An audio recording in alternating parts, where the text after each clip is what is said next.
স্বাধীনতা আকস্মিক কোনো বিষয় নয়, স্বাধীনতা অন্তরের বিষয়। স্বাধীন তো আমরা সকলেই, স্বাধীন আমরা, স্বাধীন পশুরাও। তবে মানুষের স্বাধীনতা এবং পশুদের স্বাধীনতার মধ্যে কিছুটা তফাৎ আছে। তার কারণ মানুষ পৃথিবীর সবথেকে বুদ্ধিমান প্রাণী এবং সামাজিক জ্ঞান সম্পন্ন জীব, এবং প্রাণীরা হলো সামাজিক জ্ঞান, পারিপার্শ্বিক জ্ঞান, শিক্ষাগত জ্ঞান সব কিছুর ঊর্ধ্বে। তাই মানুষ স্বাধীন মানুষের মনুষ্যত্বে, মানুষ স্বাধীন নিজেদের বিবেকের কাছে, নিজেদের বুদ্ধিদের কাছে এবং নিজেদের ভেতরে থাকা সেই সুপ্ত মনুষ্যত্বের কাছে।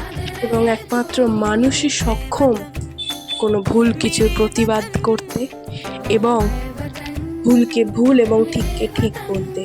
তাই মানুষ এই স্বাধীনতার অপব্যবহার না করে চলো আজ একসাথে স্বাধীনতার সুস্থ ব্যবহার করি।